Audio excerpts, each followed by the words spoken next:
My name is Charles Black. I'm the CEO of Veterans at Sea. We're a 501c3 nonprofit organization based out of Arizona, and we were originally created to provide retreat cruises for veterans suffering from post-traumatic stress disorder, traumatic brain injury, and other physical and mental injuries, and with the main purpose to eliminate veteran suicide. Veterans to become in the statistics of the veteran suicide. Most guys for 5 years, 9 years, 20 years, they end up living their lives. They're told when to get up, when to go to bed, when to go to sleep. They're used to deploying around the world. When you get out, my personal issue was separation anxiety. I was part of something. I belonged to someone. I was a leader in the military. And when I got out, I had nothing. I had a bottle of alcohol, and I buried myself in alcohol for 2 years because that's all I had. I didn't have anyone to turn to. I didn't have my battle buddy. A friend of mine, Boone Cutler, his big thing is to talk about suicide is we need a battle buddy and a mission. That's what we know in life in the military. So again, what have I created here? You have your battle buddies, because I have several veterans working together, and they have a mission. I've given them what they've lost from their time in service, what they're missing since they've gotten out. A battle buddy and a mission. So on top of the veterans that come with my organization, they also get the opportunity. They got their battle buddy, they got their mission. They also provide relief and support and hope to families that have seen the worst of the worst. I mean, homes completely destroyed, people living without power or water. And we come in, we've been distributing food, we've been distributing hot meals. We're getting ready to change up our mission here in Puerto Rico, and we're going to start help rebuilding the roofs of homes. And we're trying to get back to these communities. So at the end of the day, the veterans that have come over here on this mission, they're proud of what they're doing. It's not war, but some places we've been in Texas and some places we've been here. We've seen more destruction in these areas than we did in combat zones in Iraq and Afghanistan.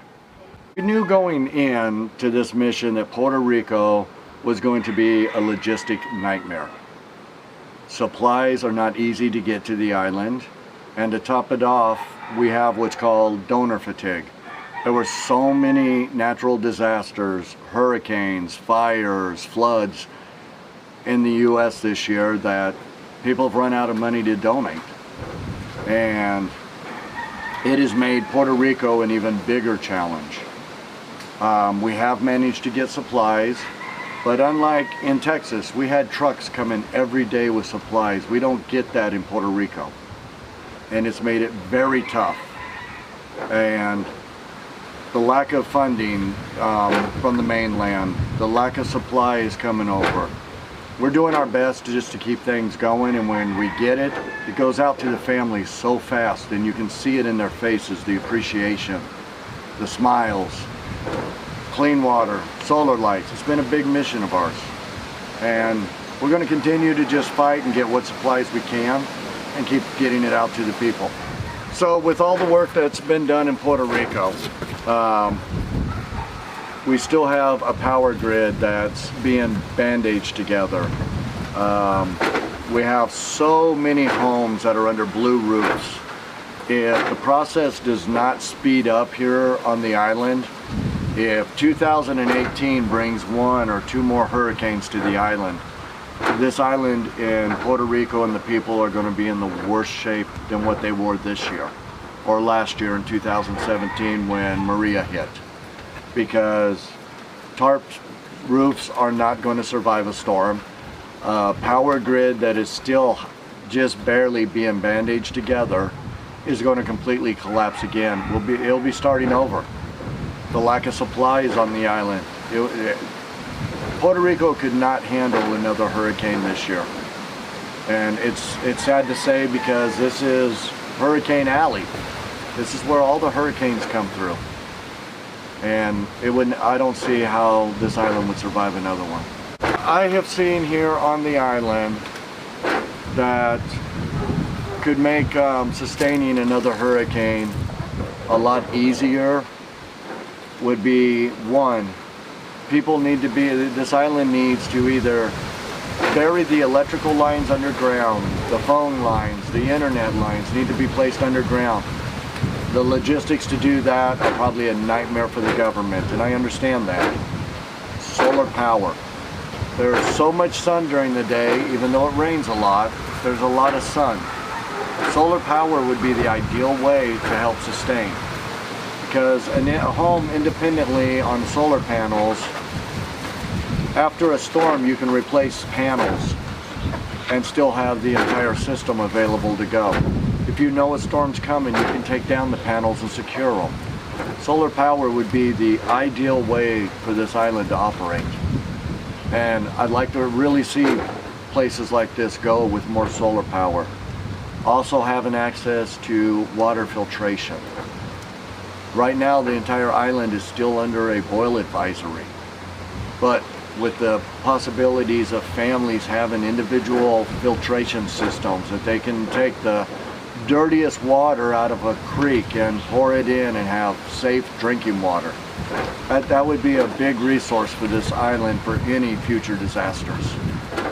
And it's something that could be used worldwide for any type of disaster. So I brought my team in to the town of Laez in January.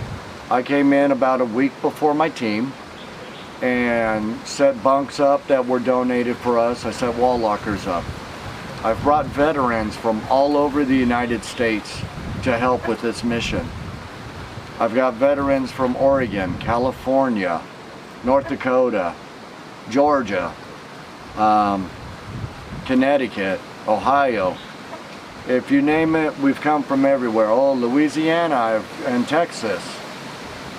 So I've brought a group from everywhere. Right now we have about 15 people that are helping at the restaurant. The restaurant was destroyed partially during the storm, and we're doing whatever we can to help the owners reopen the restaurant, fixing the roof, cleaning up the kitchen so they can operate again. Since we've been here, we've been doing a donation center.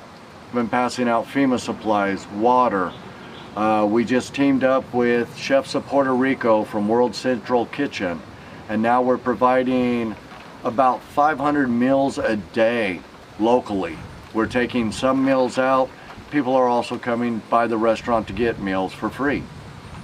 And today, we're actually going to go out and start working on helping to rebuild some roofs and get some people back into their homes.